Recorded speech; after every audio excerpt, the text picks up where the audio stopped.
wabarakatuh. Perkenalkan, nama saya Kartika Ratna Dewi. Di sini saya sebagai mahasiswa PPG Dalajap tahun 2022 kategori 2 akan memenuhi tugas terakhir, yaitu tentang UKIM praktek pembelajaran. Di sini saya akan menggunakan materi tentang pelanggaran hak dan pengingkaran kewajiban warga negara. Selanjutnya saya ingin menunjukkan formulir pendaftaran saya.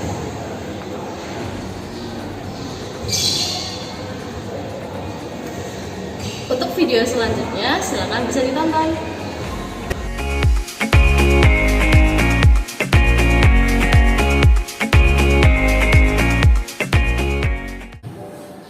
Assalamualaikum warahmatullahi wabarakatuh. Waalaikumsalam warahmatullahi wabarakatuh. Selamat pagi. Pagi Ibu. Gimana kabarnya? Sehat? Alhamdulillah luar biasa. Allahu Akbar.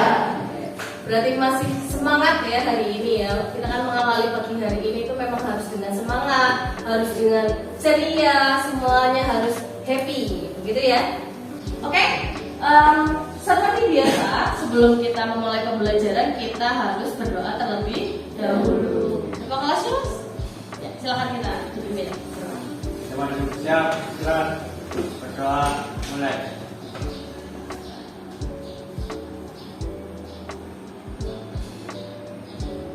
Selesai. Oke, selanjutnya Ibu mau mengecek kebersihan dulu kali ya. Sudah dipiketi atau belum ini? Sudah. Coba dicek dulu kalau ngomongnya masih ada sampah atau tidak. Masih ada atau tidak? Oh, lumayan bersih ya. Oke. Bersih sudah? Ya, selanjutnya Ibu akan presensi dulu seperti biasa, agar kita tahu yang berangkat siapa, yang tidak berangkat siapa, ada yang sakit atau ada yang izin seperti itu.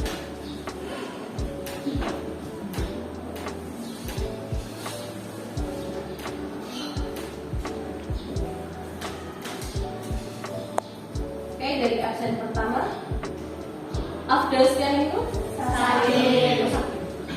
Ahmad Husnul, Anggun, Aprilia, Awiti. Ternyata cukup banyak yang sakit hari ini ya. Kita doakan semoga segera lekas sembuh. Ya, Ibu sedikit memberikan motivasi untuk kalian, berhubung sepertinya banyak yang sedang sakit ya hari ini. Selalu jaga kesehatan. Jangan pergi keluar jauh-jauh lama hujan-hujanan begitu ya. Jangan, karena memang sekarang sedang musim hujan. Kalian pun kalau pulang sekolah jangan menjaga gengsi untuk tetap kelihatan cantik dan keren dengan tidak menggunakan mantel. Kalian kan kadang suka gimana ya, kalau pakai mantel tuh rasanya nggak keren.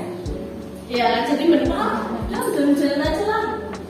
Besoknya ujung-ujungnya sakit. Ya, kemarin hujan deras ya kan, pas kalian pulang banyak yang hujan-hujannya, akhirnya hari ini ya seperti itu ya, nggak berangkat cukup banyak. Sebelum kita memasuki materi yang selanjutnya, kita review dulu apa yang sudah kita pelajari sebelumnya. Kemarin kita sudah mempelajari sedikit tentang hak asasi manusia ya. Kita mempelajari pengertian dari hak asasi manusia dan juga kewajiban asasi manusia. Ada yang ingat apa itu hak asasi manusia? Hak asasi manusia adalah semangat hak yang melekat pada hakikat dan keberadaan manusia sebagai makhluk Tuhan yang Maha Esa dan merupakan anugerahnya yang wajib dihormati, dilindungi dan dilindungi oleh nasab, hukum pemerintah dan setiap orang demi kehormatan serta perlindungan hak dan martabat manusia. Iya, betul sekali. Itu adalah pengertian dari hak asasi manusia menurut Undang-Undang Nomor 39 Tahun 1999. Yang selanjutnya, ada yang masih ingat kewajiban asasi manusia? Kewajiban secara sederhana dapat diartikan sebagai segala sesuatu yang harus dilaksanakan dengan penuh tanggung jawab. Betul. Yang namanya kewajiban itu adalah segala sesuatu yang harus kita lakukan dengan penuh tanggung jawab. Nah, itu kita sudah mereview materi yang kemarin. Kita akan sangkut pautkan dengan materi yang sekarang. Kalau kemarin kalian sudah mempelajari tentang hak asasi manusia dan kewajiban asasi manusia, untuk materi selanjutnya yaitu tentang hak dan kewajiban seorang warga negara. Jadi nanti kita mempelajari tentang pengertiannya dan juga contoh kasusnya ada apa saja. Jadi judulnya kita hari ini adalah mempelajari tentang kasus pelanggaran hak dan pengingkaran kewajiban warga negara. Itu adalah materi kita pada pagi hari ini.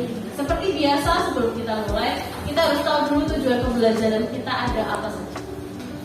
Ya, untuk tujuan pembelajaran kita yang pertama itu ada peserta didik dapat menjelaskan makna dari hak dan kewajiban warga negara. Yang kedua, peserta didik dapat menentukan hak dan kewajiban warga negara yang diatur dalam UUD Negara Kesatuan Republik Indonesia tahun 1945. Dan yang ketiga, peserta didik mampu menganalisis kasus pelanggaran hak dan pengingkaran kewajiban warga negara. Dan yang terakhir, peserta didik mampu menyaji hasil analisis kasus pelanggaran dan pengingkaran kewajiban warga negara. Jadi nanti kita belajar secara teorinya, lalu ada masalah apa kita bahas, dan nanti kalian sendiri yang menyajikan hasil diskusi kelompok tersebut. Gitu ya, itu adalah kegiatan kita pada pagi hari ini. Selanjutnya, sebelum masuk ke dalam materi, kita membahas dulu. Kalian tahu hak dan kewajiban kalian sebagai seorang siswa? Tahu nggak? Kalian punya hak nggak sih sebagai seorang siswa? Punya. Sekolah ini itu hak kalian apa? Mendapatkan fasilitas yang lengkap dari sekolah, mendapatkan pendidikan. Itu adalah hak kalian sebagai siswa. Kalau kewajiban kalian sebagai siswa seperti apa? Belajar, mematuhi tata tertib sekolah, terus mengerjakan tugas yang diberikan oleh bapak dan ibu guru. Itu adalah contoh dari hak dan kewajiban kalian sebagai seorang siswa. Apakah kalian hidup hanya sebagai siswa saja? Kalian juga hidup di dalam masyarakat. Kalian juga hidup di luar sana, di tempat tinggalmu. Kalau di luar sana, itu kalian namanya siapa? Seorang warga negara. Nanti kita akan membahas tentang apa saja hak dan kewajiban kalian sebagai seorang warga negara.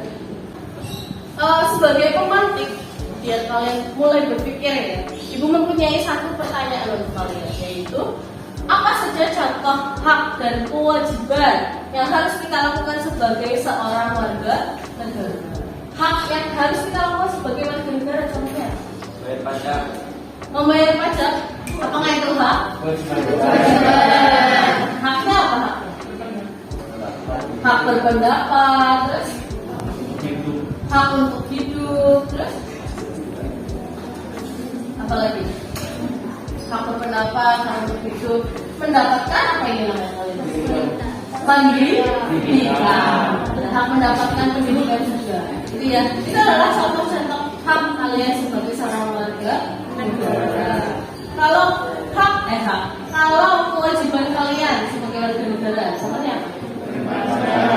Bayar pajak, terus mentaati peraturan, ya. Terutama kalau kalian sedang di luar, karena kalian bawa motor sendiri, gitu ya. Itu kan jangan terlalu mengabaikan peraturan. Kalau ada marka jalan, ya dilihat, pakai helm, kayak gitu ya. Itu adalah contoh-contoh hak dan kewajiban kita sebagai seorang warga. Selanjutnya, sebelum kita berkelompok, ya kan, karena hari ini kita memang pembelajaran secara berkelompok, Ibu akan memberikan materi pengantar terlebih dahulu. Yang pertama itu tentang makna hak dan juga kewajiban kita sebagai seorang warga negara. Coba Mbak, dibacakan hak warga negara. Hak warga negara merupakan seperangkat hak yang melekat dalam diri manusia dalam kehidupannya sebagai anggota dari sebuah negara. Hak asasi sifatnya universal, tidak terpengaruh status warga negara seseorang. Akan tetapi, hak warga negara dibatasi oleh status warga negaraannya. Dengan kata lain, tidak semua hak warga negara adalah hak asasi manusia. Ya, betul sekali. Itu adalah makna dari hak warga negara. Bahwa hak warga negara adalah hak yang melekat di dalam diri dari seorang warga negara. Semua warga negara pasti punya yang namanya hak warga negara. Tetapi di sini juga dijelaskan bahwa tidak semua hak warga negara itu juga termasuk hak asasi manusia. Oke, yang selanjutnya kewajiban warga negara. Coba Mbak. Kewajiban warga negara adalah perbuatan yang harus dilakukan oleh warga negara yang sudah diatur dalam ketentuan perundang-undangan yang berlaku. Iya. Kewajiban warga negara adalah perbuatan yang harus dilakukan oleh seorang warga negara yang sudah diatur di dalam undang-undang. Apa yang harus kamu lakukan, apa yang harus kamu kerjakan, tata tertibnya bagaimana, itu semuanya sudah diatur di dalam undang-undang. Contohnya, ketika kamu mengendarai sepeda motor, syarat-syaratnya itu apa?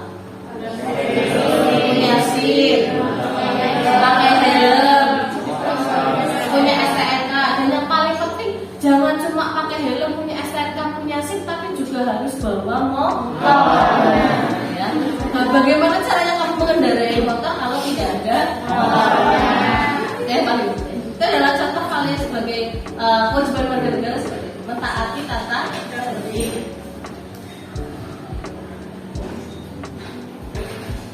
Yang selanjutnya ada jenis kewajiban dan juga hak yang diatur di dalam Undang-Undang Dasar 1945. Ini hanya sebagian saja ya, bukan semuanya. Karena kalau kita teruskan semuanya itu akan sangat panjang sekali. Jadi kita ambil saja contohnya beberapa. Yang pertama mungkin ada dari hak atas kewarganegaraan. Berdasarkan pasal berapa? Hak atas warga negara itu diatur di dalam pasal 26 ayat 1 dan juga ayat 2. Dan yang kedua ada kesamaan kedudukan dalam hukum dan pemerintahan. Itu berdasarkan pasal apa? Pasal 27 ayat 1, bahwa segala warga negara bersamaan kedudukannya di dalam hukum dan pemerintahan dan wajib menjunjung hukum dan pemerintahan itu dengan tidak ada kecualian. Yang ketiga ada hak atas pekerjaan dan penghidupan yang layak bagi kemanusiaan, yaitu dalam pasal 27 ayat 2. Berdasarkan pasal ini, sebenarnya semua warga negara itu dijamin oleh negara atas hidupnya, ya kan? Atas pekerjaannya itu harus layak.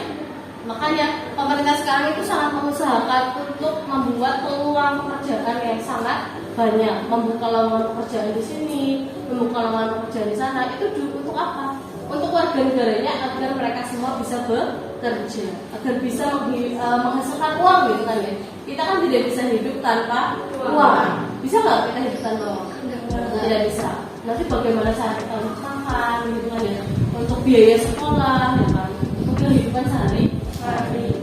Selain yang tadi sudah disebutkan, sebenarnya masih banyak yang lain ya. Mencontohkan satu lagi mungkin ada di pasal 28A sampai pasal 28C yang membahas tentang hak asasi manusia. Itu adalah materi pengantar kita pada pagi hari ini. Yang selanjutnya, mari kita berkelompok lagi. Kita berkelompok lagi, ibu saja ya yang membuat kelompoknya ya, nanti kita buat. Harusnya menjadi 6 kelompok, tapi karena hari ini banyak yang sakit, buat 5 kelompok saja. Dan di sana kelompok 1, ini kelompok 2, kelompok 3, kelompok 4 dan kelompok 5. Gitu ya? Oke. Untuk selanjutnya silakan kalian bisa berkelompok ke kelompok masing-masing.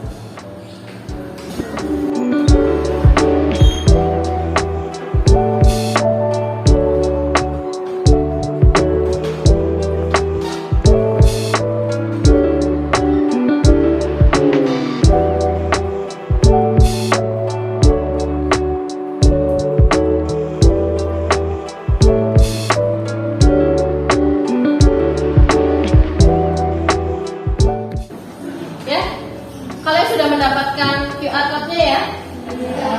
Itu nanti bisa kalian gunakan untuk melihat video. Tapi agar kita melihat bersama-sama juga, nanti akan ibu tayangkan juga. Itu barangkali nanti kalian ingin menonton videonya lagi, bisa pakai QR code yang sudah ibu bagikan. Untuk selanjutnya mari kita amati video. Oke, sebelum kalian mengamati video tersebut, ada langkah-langkah yang harus kalian perhatikan. Jadi kalian melihat video itu juga harus punya tujuan ya. Yang pertama, kalian cari tahu video itu tuh membahas tentang apa. Yang selanjutnya, hak dan kewajiban yang dilanggar itu ada apa saja, dan alasannya itu disebut sebagai pelanggaran hak dan kewajiban itu apa. Dan yang terakhir adalah kira-kira setelah kalian melihat video itu tuh upaya apa yang bisa menyelesaikan kasus tersebut. Begitu ya. Nanti ketika kalian melihat videonya, sekalian dipikirkan tadi poin-poin yang harus kalian tangkap ada apa saja. Mau tahu nggak? Lebih rangkul aja lah. Ya setuju supaya kayak pacar semua. Maaf dong, maaf. Harusnya dipermudah. Saya bayar di sana ditutup di mana tuh di kecamatan. Direktur Registrasi dan Identifikasi Korps Lalu Lintas Polri menjelaskan, peraturan tersebut kembali mencuat demi mengingatkan masyarakat akan pentingnya membayar pajak. Pihaknya mencatat hingga Juni 2022 terdapat perbedaan data, yakni 149 juta unit kendaraan terdaftar di kepolisian, sekitar 113 juta membayar pajak melalui satuan kerja pengelola keuangan daerah, sementara terdapat sebanyak 103 juta membayar sumbangan wajib di PT Jasara Harja. Guna menyelaraskan dan mengakurasi data yang dimiliki tiga instansi terkait, pihaknya kini tengah menyiapkan konsep simpel data. Di sisi lain, kepolisian menegaskan agar masyarakat tidak salah paham. Pemblokiran atau pemutihan data tidaklah langsung dilakukan pada pemilik kendaraan yang tidak melakukan pembayaran pajak selama 2 tahun. Oke, selanjutnya akan Ibu tayangkan untuk video kasus yang kedua.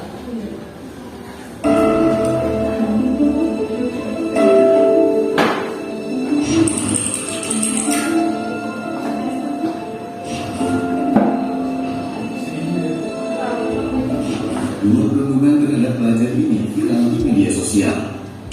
Aksi bullying ini dilakukan seorang siswa SMP di Kota Bandung, Jawa Barat. Korban dipaksa menggunakan helm, lalu ditendang berkali-kali oleh pelaku hingga pingsan. Peristiwa ini terjadi pada 17 November 2022 di salah satu ruang kelas. Saat ini, kasus ini tengah diselidiki pihak kepolisian. Sementara itu, Psikolog Klinis Forensik dari Universitas Indonesia Cassandra Putranto bilang, minimnya kesadaran akan bahaya bullying pada anak menjadikan aksi semacam ini sulit dihentikan. Jadi contohnya itu tadi adalah siswa SD ya, jadi contohnya ya. Ada 2 kasus yang dicontohkan di situ. Yang pertama ada anak laki-laki yang dipakaikan helm, setelah itu ditendang, dipukuli oleh teman-temannya, dipermainkan, diolok-olok oleh temannya hanya karena tidak memberikan contekan. Itu adalah hal yang sangat sederhana ya, bukan hal yang berat. Itu saja bisa memicu suatu bullying. Jadi bisa kalian diskusikan lagi dengan kelompok kalian, kira-kira apa yang menyebabkan hal itu melanggar apa, solusinya bagaimana. Begitu ya. Oke. Selanjutnya Ibu akan membagikan LKPD untuk bisa kalian kerjakan, lembar jawabnya didiskusikan oleh kelompok masing-masing.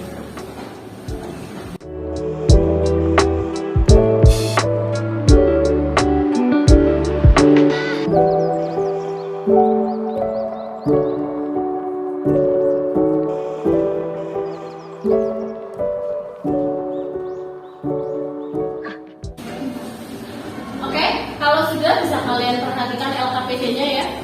Di situ sudah ada langkah-langkah yang harus kalian kerjakan, soalnya pertanyaannya dan jawabannya di situ sudah bisa kalian kerjakan.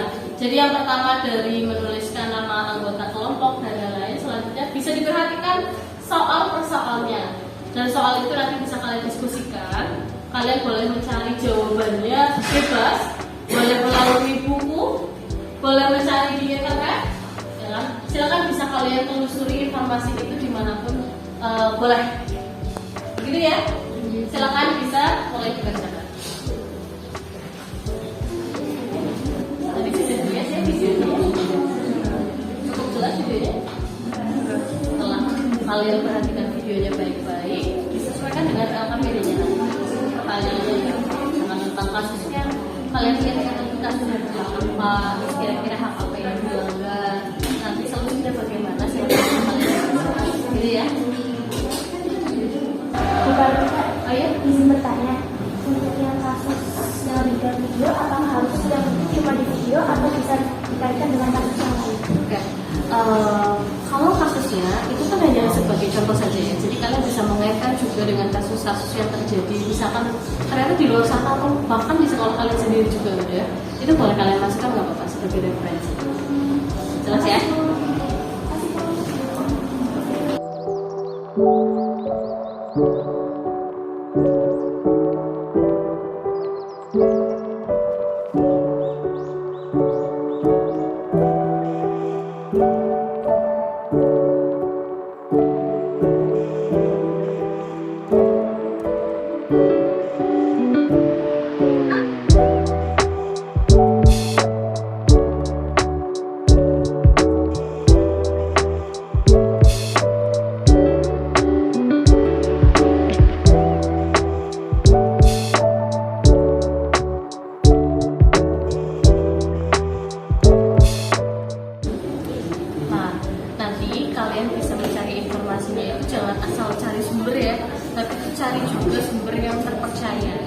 datanya itu valid, bukan yang asal. Sekalian juga mau jadi penyebar hoax, bukan yang datanya asal gitu. Jadi kan harus carinya tuh di website yang memang resmi. Jangan yang hanya pendapat orang-orang saja sih. Jadi dicari yang seperti itu ya informasinya. Atau di buku juga nggak apa-apa, di buku juga banyak. Ya.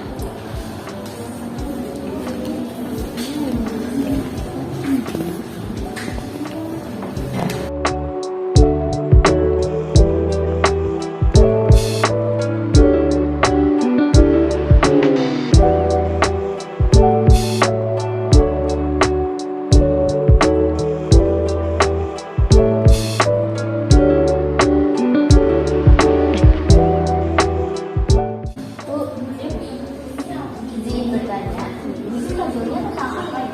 Kamu kesulitan mengenali tabel ini. Jadi tabel ini itu tentang kasus bullying yang meningkat terjadi secara berulang dari tahun ke tahun. Ini kan ada tahunnya ya.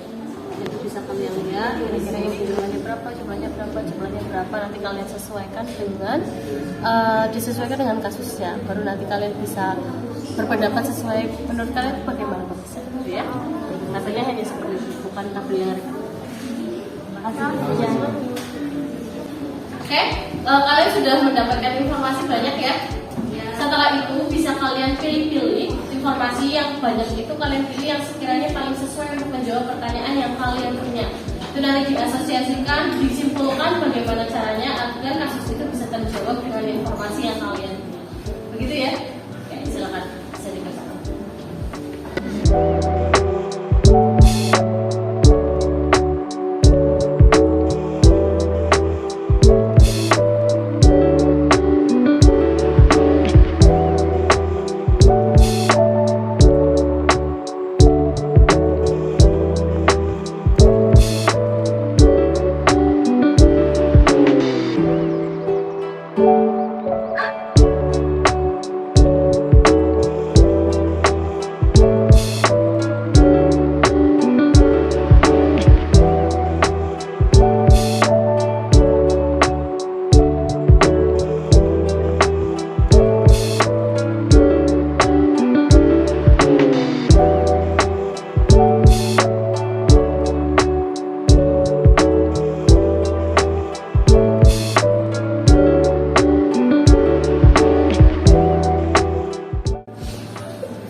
Selagi kalian menyelesaikan LKPD itu, silakan jangan lupa dipersiapkan juga untuk presentasi. Nanti Ibu minta kurang lebih ada 2 perwakilan untuk maju dari setiap kelompok. Gitu ya. Jadi jangan lupa dipersiapkan juga presentasinya mau apa. Oke, sudah selesai semua ya. Sekarang waktunya kita presentasi. Silakan dari kasus yang pertama. Ini dari kelompok saya dulu, silakan.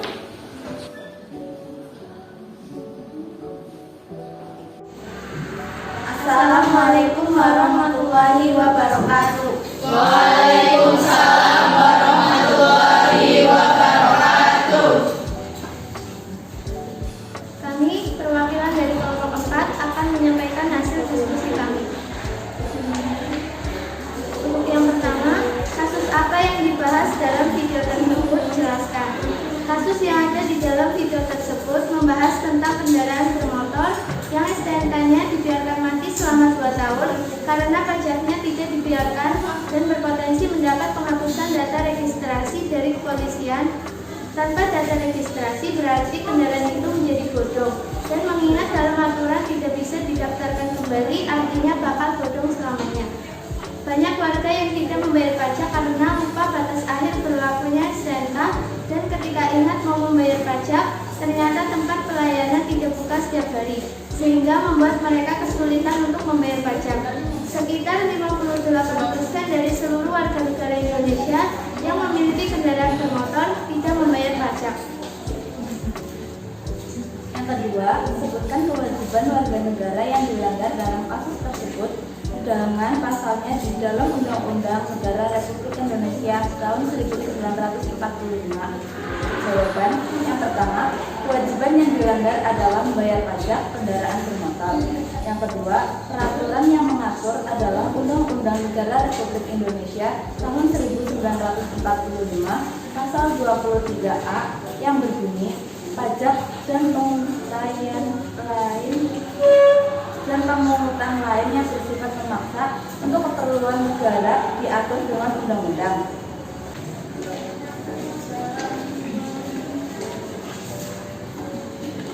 Kemudian yang berikutnya, upaya apa saja yang dapat dilakukan oleh pemerintah agar tidak terjadi kasus tersebut. Untuk yang pertama, mengadakan program pemutihan pajak kendaraan sehingga bagi yang terlambat tidak dikenakan biaya sanksi administratif maupun denda. Kemudian yang kedua, menambah waktu pelayanan samsat sehingga dapat memudahkan warga untuk memperpanjang STNK. Kemudian yang ketiga, mengingatkan warga dengan memasang spanduk untuk mengingatkan warga agar taat bayar pajak. Terima kasih. Sekian dari kelompok kami. Ada yang ingin bertanya? Baik, terima kasih atas waktu yang diberikan saya. Saya dari perwakilan dari kelompok 5 ingin menanyakan tentang program pemutihan pajak kendaraan. Dari program tersebut, apakah di Indonesia sudah tersedia? Lalu di Indonesia dari di wilayah mana saja program tersebut? Kemudian program tersebut di Jawa Tengah apakah sudah ada atau belum? Baik, terima kasih. Izin menjawab. Program pemutihan pajak berlaku mulai dari tanggal 7 September sampai 22 Desember 2022. Untuk di Jawa Tengah sendiri sudah berlaku. Dan provinsi lain di Indonesia adalah Banten, DKI, Sumatera Utara, Sumatera Selatan, dan Sulawesi Selatan. Sekian presentasi dari kami. Wassalamualaikum warahmatullahi wabarakatuh. Waalaikumsalam warahmatullahi wabarakatuh. Bagus sekali ya ternyata presentasi dari kelompok yang pertama. Selanjutnya kita berikan waktu juga untuk kelompok yang selanjutnya membahas tentang kasus yang kedua untuk mempresentasikan hasilnya. Silakan Mas.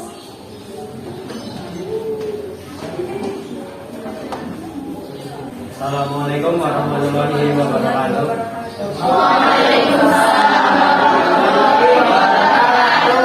Selamat pagi semuanya.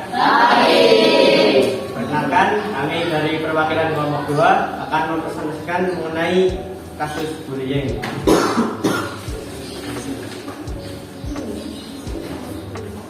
Dari soal yang pertama, kasus apa yang dibahas dalam video tersebut? Jelaskan.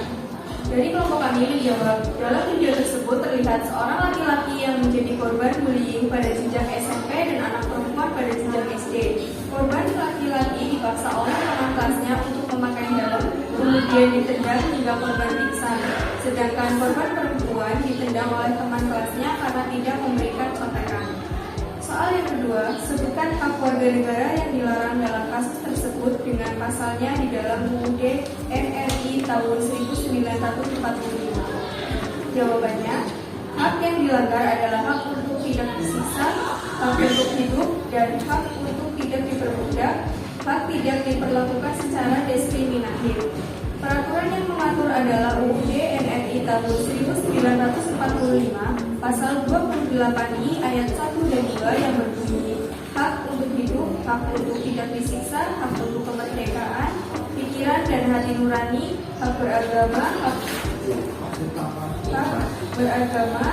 untuk tidak diperbudak, hak untuk tidak diakui sebagai pribadi di hadapan hukum, dan hak untuk tidak dituntut atas dasar hukum yang berlaku. Surat adalah hak asasi manusia yang tidak dapat dikurangi dalam keadaan apapun, dan setiap orang berhak bebas atas perlakuan yang bersifat diskriminatif atas dasar apapun yang berhak mendapatkan perlindungan terhadap perlakuan yang bersifat diskriminatif itu. Soal yang ketiga, mengapa kasus tersebut melanggar hak warga negara dalam UUD NRI tahun 1945? Jawabannya, karena kita sebagai warga negara juga harus diperlakukan seperti manusia, sebagai makhluk hidup. Hal ini juga dijamin dalam UUD 1945 dari pasal 28A sampai J tentang hak asasi manusia. Bullying merupakan tindakan yang kurang manusiawi karena korban disiksa, didiskriminasi, diperlakukan tidak adil, bahkan ada yang sampai meninggal dunia karena kasus ini melanggar hak warga negara. Selanjutnya, mengenai upaya yang dilakukan agar tidak terjadi kasus bullying. Yang pertama, sosialisasi terkait bullying. Yang kedua, apabila terdeteksi adanya pembulian, maka harus memberikan dukungan pada korban.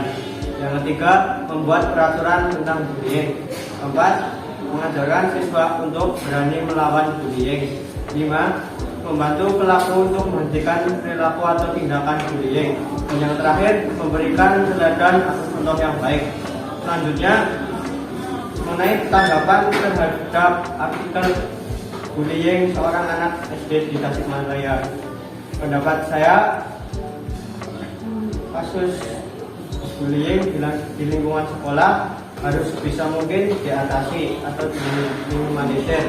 Selain berdampak pada siswa yang dibully, siswa lain juga mengetahui dan menjadi kecenderungan untuk menirunya. Jika hal itu terjadi, maka kesadaran siswa mengenai dampak bullying berkurang, dan siswa harus mendapat edukasi tentang bullying yang seharusnya tidak dilakukan terhadap bersama lain. Itulah hasil presentasi dari kami. Selanjutnya, apakah ada yang ditanyakan? Permisi, izin bertanya, apa sih penyebabnya kasus bullying yang ada di Indonesia? Ya, baik, terima kasih atas pertanyaan. Sesuai informasi yang saya dapatkan, penyebab bullying secara umum adalah kehidupan keluarga yang tidak harmonis, sehingga pelaku bullying tidak dapat mengontrol, mendominasi, dan tidak menghargai orang lain. Dari hal perundungan ini dilakukan lantaran pelaku ingin mendapat perhatian lebih dari orang sekitarnya. Baik, sekian lebih dari kami. Ada kesalahan, mohon maaf. Assalamualaikum warahmatullahi wabarakatuh. Waalaikumsalam warahmatullahi wabarakatuh.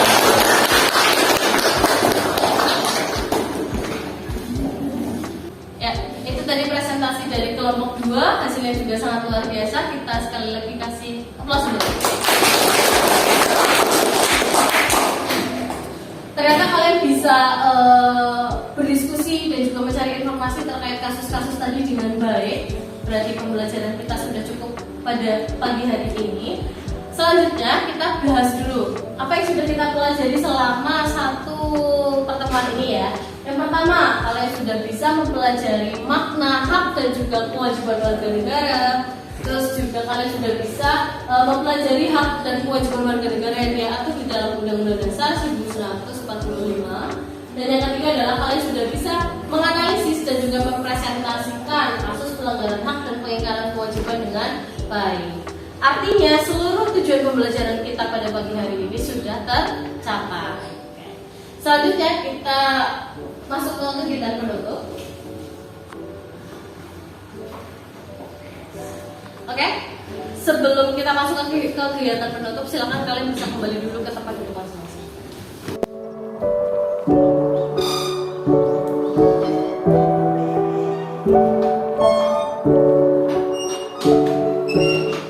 Silakan untuk lembar LKPD-nya bisa dikumpulkan dulu.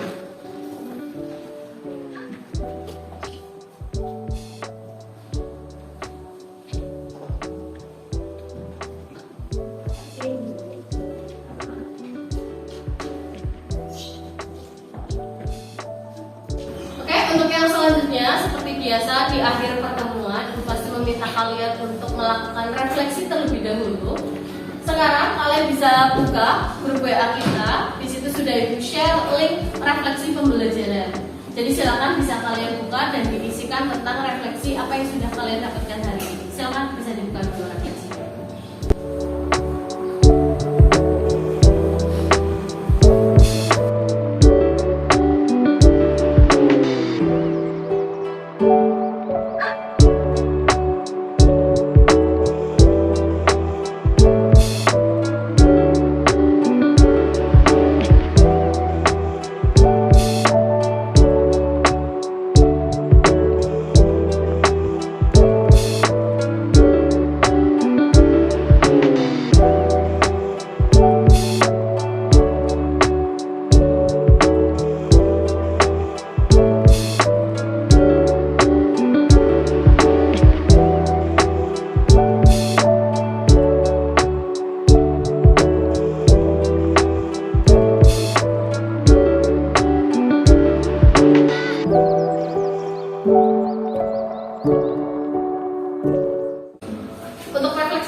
selanjutnya, Ibu sudah membagikan link yang kedua, yaitu tentang evaluasi pembelajaran. Di situ sudah Ibu sediakan beberapa kuis yang harus kalian jawab. Silakan bisa kalian buka dulu linknya, setelah itu dikerjakan evaluasi.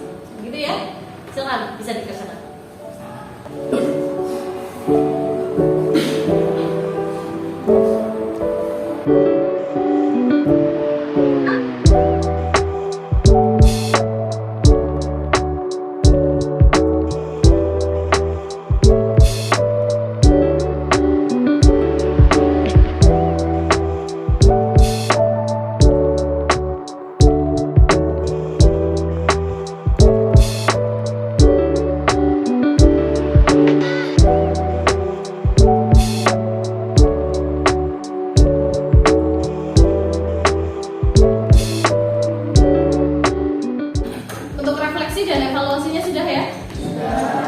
Untuk selanjutnya, seperti biasa ada tindak lanjut untuk pertemuan selanjutnya. Di sini Ibu akan memberikan tugas. Tugasnya adalah tugas mandiri di buku paket halaman 14, yaitu mengidentifikasikan perwujudan hak dan kewajiban warga negara yang diatur dalam Undang-Undang Dasar 1945. Nanti ketika kalian buka, setelah itu dikerjakan bisa di buku tulis masing-masing.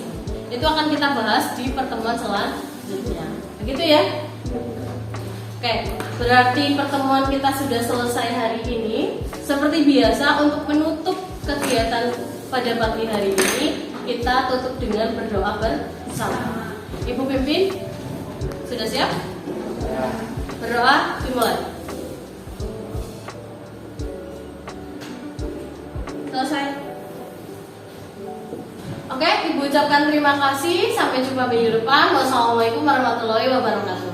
Waalaikumsalam.